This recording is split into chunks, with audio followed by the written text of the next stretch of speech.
செய்திகள் 50க்கு வரவேற்கிறோம். செய்திகளை தொடர்ந்து அடுத்தடுத்து பார்க்கலாம். பாகிஸ்தானிலிருந்து சுமார் 400 ட்ரோன்கள் மூலம் நடத்தப்பட்ட முயற்சிகளை இந்திய பாதுகாப்பு படையினர் வெற்றிகரமாக முறியடித்துள்ளனர். டெல்லியில் செய்தியாளர்களிடம் இதனை தெரிவித்த கர்னல் சோஃபியா குரேஷி, வீழ்த்தப்பட்ட ட்ரோன்கள் அத்தனையும் துருக்கியில் தயாரிக்கப்பட்டவை என்று குறிப்பிட்டார். கனரக ஆயுதங்களை பயன்படுத்தி ஜம்மு எல்லையில் பாகிஸ்தான் ராணுவம் தாக்குதலை நடத்தியதாகவும் அவர் கூறினார். பாகிஸ்தானுக்கு இந்தியா சரியான பதிலடி கொடுத்திருப்பதாக மத்திய வெளியுறவுத்துறை செயலர் விக்ரம் மிஸ்ரி தெரிவித்துள்ளார். பொய் தகவல்கள் மூலம் பாகிஸ்தான் உலகை ஏமாற்ற முயன்று வருவதாகவும் அவர் கூறியுள்ளார்.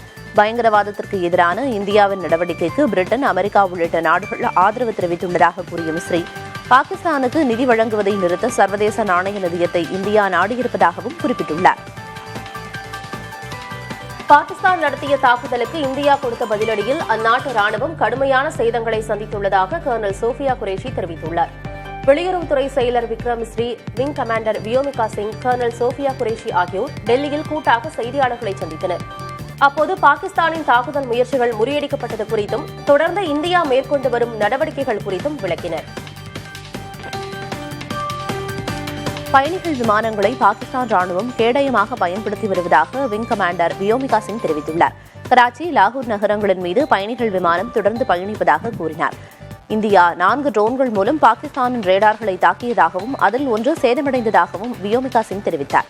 பாகிஸ்தானின் தாக்குதல்களுக்கு இந்தியா தகுந்த பதிலடிகளை கொடுத்து வருவதாகவும் அவர் தெரிவித்தார்.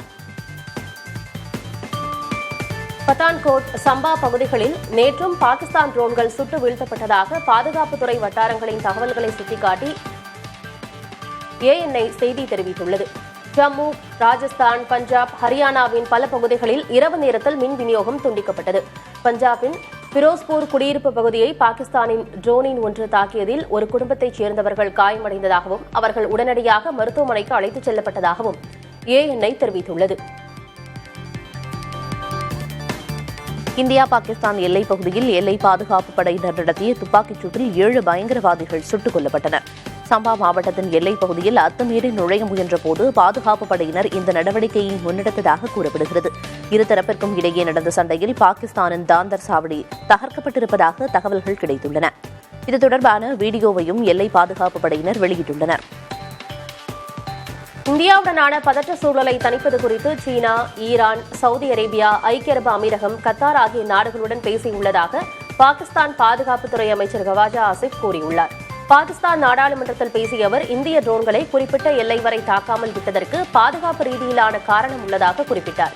பாகிஸ்தானில் உள்ள முக்கிய இடங்கள் குறித்த விவரங்கள் தெரிந்து கொண்டு விடாமல் தடுக்கவே இந்த யுக்தியை கையாண்டதாக அவர் கூறினார். மே 14ஆம் நாள் வரை நாட்டில் உள்ள 32 விமான நிலையங்களை மூட மத்திய அரசு உத்தரவிட்டுள்ளது. எல்லையில் பதற்றம் அதிகரித்துள்ள நிலையில் ஸ்ரீநகர், சண்டிகர், அமிர்தசரஸ், லூதியானா, சிம்லா, பதான்கோட், லே, போர்பந்தர் உள்ளிட்ட விமான நிலையங்களை மூட உத்தரவிடப்பட்டுள்ளது. நாட்டின் அனைத்து விமான நிலையங்களுக்கும் பாதுகாப்பு நடைமுறைகள் தொடர்பாக உரிய அறிவுறுத்தல்கள் வழங்கப்பட்டுள்ளன.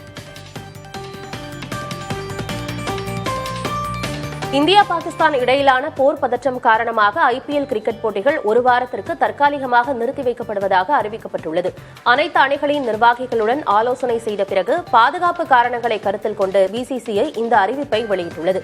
முன்னதாக தர்மசாலாவில் பஞ்சாப், டெல்லி அணிகள் மோதிய போட்டி வியாழனன்று பாதியில் கைவிடப்பட்டது குறிப்பிடத்தக்கது.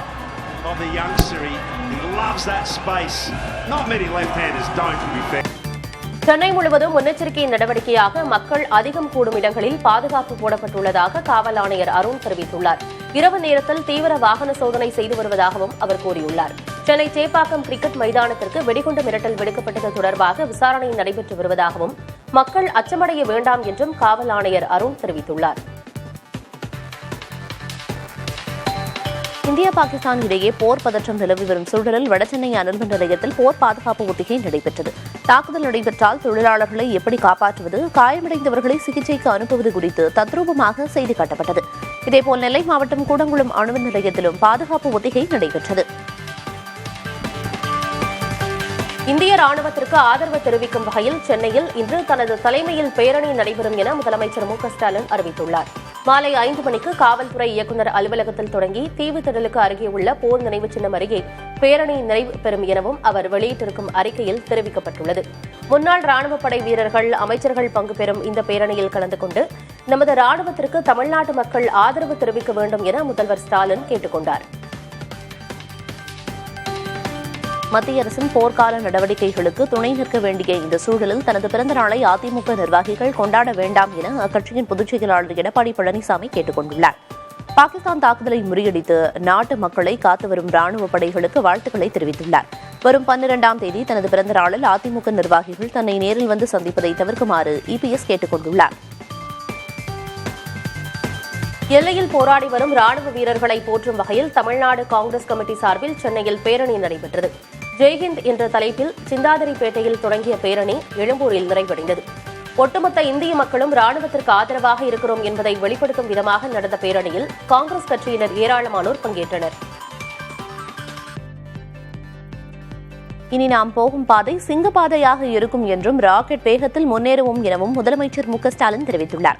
2 நாட்கள் பயணமாக திருச்சி சென்ற அவர் தமிழகத்தின் மிகப்பெரிய ஏசி பேருந்து முனையத்தை திறந்து வைத்ததோடு நலத்திட்ட உதவிகளையும் வழங்கினார். திமுக ஆட்சியின் சாதனைகளை அரசியல் எதிரிகளால் தாங்கிக் கொள்ள முடியவில்லை என முதல்வர் மு.க.ஸ்டாலின் விமர்சித்துள்ளார்.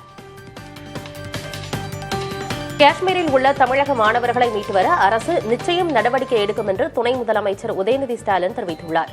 இதனிடையே தமிழக அரசு மாணவர்களுடன் தொடர்பில் உள்ளதாகவும் மாணவர்கள் மற்றும் பெற்றோர் கவலைப்பட தேவையில்லை என்றும் அயலக தமிழர் நல வாரியம் தெரிவித்துள்ளது. உதவி தொடர்பாக வாட்ஸ்அப் மற்றும் தொலைபேசி எண் வழங்கப்பட்டுள்ளது. போர் பதற்றம் காரணமாக பஞ்சாப் மாநிலத்தில் உள்ள பல்கலைக்கழகத்திலும் பயிலும் தமிழக மாணவர்கள் அவசரமாக வெளியேறுகின்றனர். தமிழக அரசின் உதவி எண்ணை தொடர்பு கொண்டதாகவும் அரசின் உதவியால் விமான டிக்கெட் கிடைத்ததாகவும் மாணவர்கள் தெரிவித்தனர். டெல்லி வந்திறங்கிய மாணவர்கள் அங்குள்ள தமிழ்நாடு இல்லத்தில் தங்க வைக்கப்பட்டுள்ளனர். 12ஆம் வகுப்பில் தேர்ச்சி பெறாத மாணவர்களுக்காக நடைபெறும் துணைத் தேர்வு குறித்த அட்டவணை வெளியிடப்பட்டுள்ளது. வரும் 14ஆம் தேதி முதல் 29ஆம் தேதி வரை துணைத் தேர்வு எழுதுவதற்காக விண்ணப்பிக்கலாம். ஜூன் 25ஆம் தேதி முதல் ஜூலை 2ஆம் தேதி வரை தேர்வுகள் நடைபெற உள்ளன. தேர்வு கால அட்டவணை www.dge.tn.gov.in என்ற இணையதளம் வாயிலாக அறிந்து கொள்ளலாம். 12ஆம் வகுப்பு பொதுத் தேர்வில் தோல்வியடைந்த மாணவர்கள் மீண்டும் வெற்றி பெற்று உயர்கல்வியில் சேர வேண்டும் என முதலமைச்சர் மு.க.ஸ்டாலின் கேட்டுக் கொண்டுள்ளார். இது தொடர்பாக அவர் வெளியிட்டுள்ள குரல் பதிவில் தோல்வியை கண்டு துவண்டு விடாமல் துணைத் தேர்வில் கலந்து கொண்டு வெற்றி பெறுங்கள் என்று கூறியுள்ளார். நீங்கள் உயர்கல்வியிலும் வாழ்விலும் பெறுவதற்கான வாய்ப்புகளை அரசு உறுதி செய்திருப்பதாக முதல்வர் தெரிவித்துள்ளார். முன்னாள் சுற்றுச்சூழல் அதிகாரி பாண்டியன் மற்றும் அவர் தொடர்பான நிறுவனங்களில் நடந்த சோதனையில் 4,73,00,000 ரூபாய் லஞ்சமாக கொடுக்க வைத்திருந்த பணம் பறிமுதல் செய்யப்பட்டுள்ளது. கடந்த 6ஆம் தேதி 16 இடங்களில் நடந்த சோதனையில் பல குற்ற ஆவணங்களும் டிஜிட்டல் ஆவணங்கள் மற்றும் சொத்து ஆவணங்கள் பறிமுதல் செய்யப்பட்டுள்ளன. பெண் ஊழியர் ஒருவர் ஆதாரங்கள் உள்ள தனது செல்போனை உடைத்து ஆதாரங்களை மறைக்க முயன்றதாக அமலாக்கத்துறை தெரிவித்துள்ளது. வாரத்தின் 7 நாட்களும் 24 மணி நேரமும் கடைகள் மற்றும் வணிக நிறுவனங்கள் திறந்திருக்கலாம் என ஏற்கனவே உள்ள அனுமதிக்கான அரசாணை நீட்டிக்கப்பட்டுள்ளது. ஏற்கனவே உள்ள அரசாணை வரும் 5ஆம் தேதியோடு நிறைவடையும் சூழலில் அதனை மேலும் 3 ஆண்டுகளுக்கு நீட்டித்து தொழிலாளர் நலன் மற்றும் திறன் மேம்பாட்டுத்துறை அறிக்கை வெளியிட்டுள்ளது.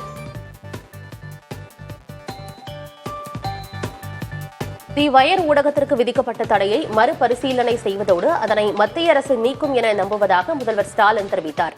முக்கிய கட்டத்தின் போது ஊடகத்தை அமைதிப்படுத்துவது என்பது ஜனநாயகத்தின் மீதான உணர்வை குறைமதிப்புக்கு உட்படுத்துகிறது எனவும் முதல்வர் தனது எக்ஸ் தள பக்கத்தில் பதிவிட்டுள்ளார். உலகின் மிகப்பெரிய ஜனநாயக நாட்டில் பத்திரிகையின் சுதந்திரம் நெரிக்கப்படக்கூடாது எனவும் முதல்வர் ஸ்டாலின் தெரிவித்துள்ளார். அவதூறு வழக்கில் 100 கோடி ரூபாய் நஷ்டஈடு கோரி கிரிக்கெட் வீரர் தோனி தொடர்ந்த வழக்கில் ஹிந்தி தொலைக்காட்சியின் கோரிக்கையை சென்னை உயர்நீதிமன்றம் நிராகரித்தது. தோனி தரப்பு கேள்விகளுக்கு பதிலளிக்க உத்தரவு பிறப்பிக்கப்பட்டிருந்தது. அதனை மறு ஆய்வு செய்யக்கோரிய தனியார் தொலைக்காட்சி நிறுவனம் தொடர்ந்து மனு தள்ளுபடி செய்யப்பட்டது. ஐபிஎல் சூதாட்ட விவகாரம் தொடர்பான தொலைக்காட்சி விவாதத்தில் தனக்கு எதிராக அவதூறு கருத்துக்கள் கூறப்பட்டதாக தோனி வழக்கு தொடர்ந்திருந்தார். திருநெல்வேலியில் புதிதாக அமைக்கப்பட உள்ள நூலகத்திற்கு காயிதே மில்லத் பெயர் சூட்டப்படும் என முதல்வர் ஸ்டாலின் அறிவித்துள்ளார். திருச்சியில் இஸ்லாமிய இலக்கிய கழகத்தின் பொன்விழா மற்றும் உலக இஸ்லாமிய தமிழ் இலக்கிய 9ஆம் மாநாட்டை தொடக்கி வைத்த அவர் சென்னை பல்கலைக்கழகத்தில் இஸ்லாமிய தமிழ் இருக்கை அமைக்கப்படும் என கூறினார். சிறுபான்மை மக்களின் நலன் காக்க அக்கறையுடன் செயல்பட்டு வருவதாக முதல்வர் ஸ்டாலின் தெரிவித்தார். புதுக்கோட்டை மாவட்டம் வடகாடு மோதல் விவகாரம் தொடர்பாக தமிழ்நாடு ஆதிதிராவிடர் மற்றும் பழங்குடியினர் நலத்துறை ஆணைய தலைவர் நீதியரசன் தமிழ்வாணன் தலைமையிலான குழு ஆய்வு செய்தது. கடந்த 5ஆம் தேதி ஏற்பட்ட இந்த மோதல் தொடர்பாக வடகாடு பட்டியலின குடியிருப்பு பகுதியில் இக்குழு ஆய்வு மேற்கொண்டது. பாதிக்கப்பட்ட மக்களுக்கு தேவையான உதவிகள், இழப்பீடுகள் சட்ட ரீதியாக வழங்கப்படும் என்று இக்குழுவினர் ஆறுதல் கூறிவிட்டு புறப்பட்டுச் சென்றனர். கோவையில் இன்றியமையா பண்டங்கள் சட்ட வழக்குகளுக்கான தனி நீதிமன்றத்தில் 3 மாதங்களாக நீதிபதி பணியிடம் காலியாக இருப்பதால் போதைப்பொருள் வழக்குகள் தேக்கமடைந்துள்ளன.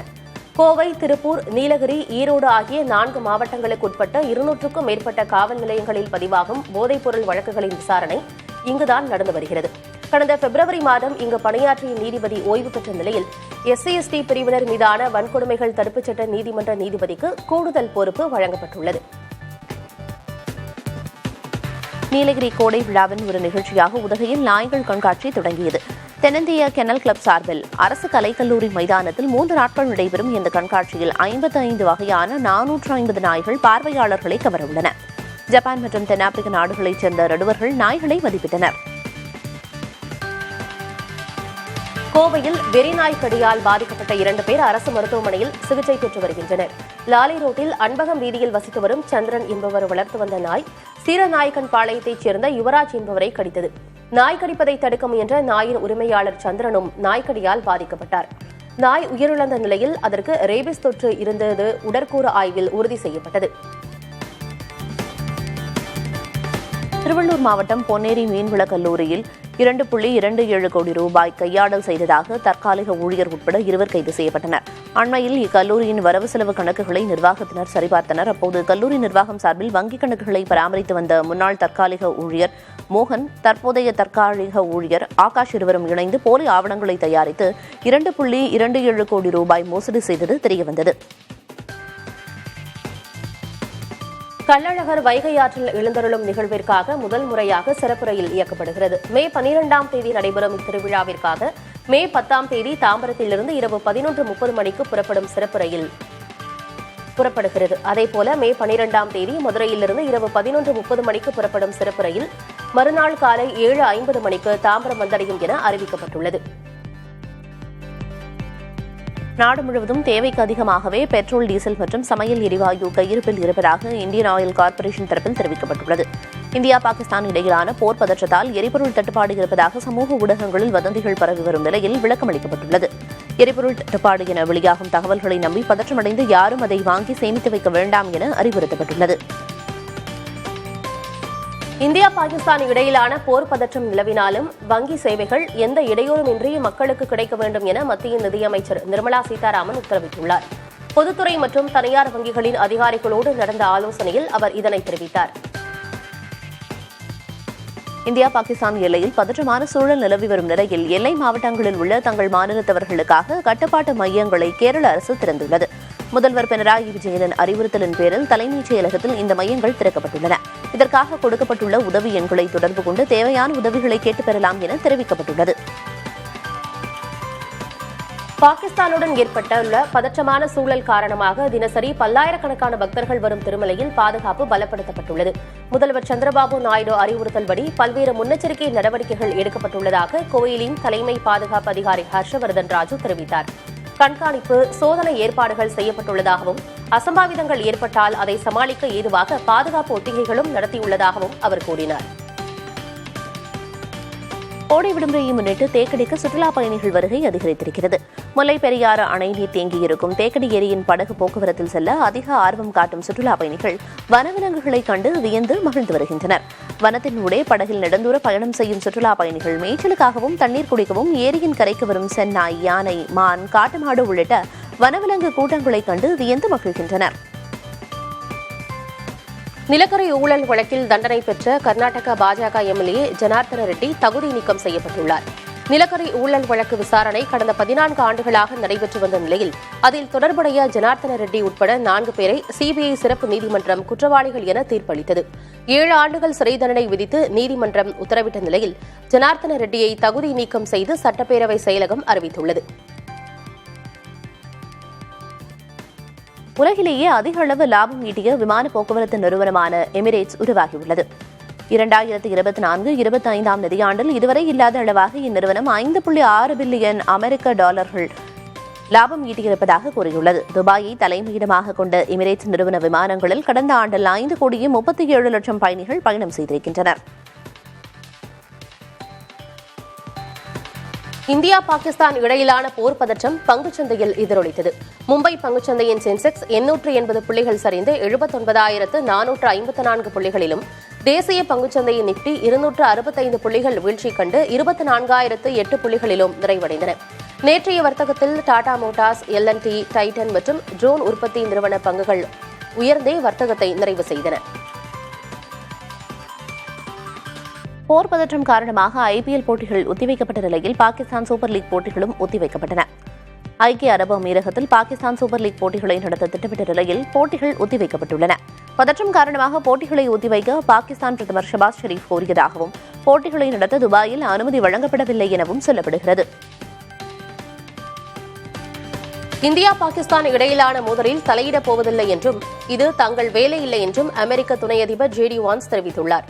இது மிக பெரும் அணு ஆயுத போராக வெடித்துவிடக் கூடாது என்பதுதான் எங்கள் கவலை. இருதரப்பும் மோதலை கைவிட வேண்டும் என்று விரும்புகிறோம். ஆனால் இதில் நாங்கள் தலையிட்டு மத்தியஸ்தம் செய்ய முடியாது என்று JD வான்ஸ் குறிப்பிட்டுள்ளார். காசா மீது இஸ்ரேல் படைகள் நடத்திய வான்வெளி தாக்குதலில் குழந்தைகள் உட்பட 10க்கும் மேற்பட்டோர் உயிரிழந்தனர். கடந்த 3 நாட்களில் காசாவில் உள்ள 150க்கும் மேற்பட்ட இலக்குகளை குறிவைத்து தாக்குதல் நடத்தப்பட்டதாக கூறப்படுகிறது. இந்த தாக்குதலில் 50க்கும் மேற்பட்டோர் காயமடைந்த நிலையில் பல்வேறு கட்டடங்கள் இடிந்து சேதமடைந்தன. சர்வதேச நாடுகளின் கடும் எதிர்ப்பை மீறி கண்டம் விட்டு கண்டம் சென்று தாக்கும் ஏவுகணையை வடகொரியா மீண்டும் சோதனை செய்துள்ளது. வடகொரியாவின் கிழக்கு கடற்கரை பகுதியிலிருந்து செலுத்தப்பட்ட ஏவுகணை கடல் பகுதியில் சென்று விழுந்ததாக தென்கொரியா மற்றும் ஜப்பான் ராணுவம் தரப்பில் தெரிவிக்கப்பட்டுள்ளது. ஏவுகணை சோதனை வடகொரிய அதிபர் கிம் ஜாங் உன் முன்னிலையில் நடந்துள்ளதாக தகவல் கிடைத்துள்ளது. நாஜி படைகளை வீழ்த்தியதன் 80வது ஆண்டு வெற்றி தின விழா கொண்டாட்டம் ஐரோப்பிய நாடுகளில் கோலாகலமாக நடைபெற்றது. பிரிட்டன் தலைநகர் லண்டனில் வெற்றி தின கொண்டாட்டத்தின் ஒரு பகுதியாக கலை நிகழ்ச்சிகளுக்கு ஏற்பாடுகள் செய்யப்பட்டிருந்தன. பக்கிங்ஹாம் அரண்மனைக்கு அருகே நடைபெற்ற இந்த நிகழ்வில் பிரிட்டன் மன்னர் சார்லஸ் உள்ளிட்ட அரச குடும்பத்தினர் கலந்து கொண்டனர்.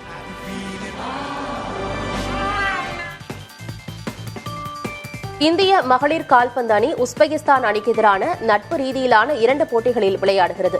மே 30 மற்றும் ஜூன் 3 ஆகிய தேதிகளில் பெங்களூருவில் இவ்விரு அணிகளுக்கு இடையே போட்டிகள் நடைபெறவுள்ளன.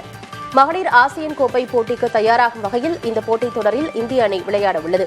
மகளிர் ஆசியன் கோப்பையில் மங்கோலியா, தைமூர் லெஸ்தே, ஈராக், தாய்லாந்து ஆகிய அணிகள் அடங்கிய B பிரிவில் இந்திய அணி இடம்பெற்றுள்ளது. ஹாலிவுட்டின் முக்கியமான இயக்குநர் ஜேம்ஸ் ஃபோலி மூளை புற்றுநோய் காரணமாக காலமானார். அவருக்கு வயது 71. Glengarry Glen Ross 50 Shades of Grey உள்ளிட்ட திரைப்படங்களையும் ஹவுஸ் ஆஃப் கார்ட்ஸ் உள்ளிட்ட முக்கியமான தொடர்களையும் இயக்கியுள்ளார். ஜேம்ஸ் ஃபாலி அவரது மறைவுக்கு திரையுலகினர் இரங்கல் தெரிவித்துள்ளனர்.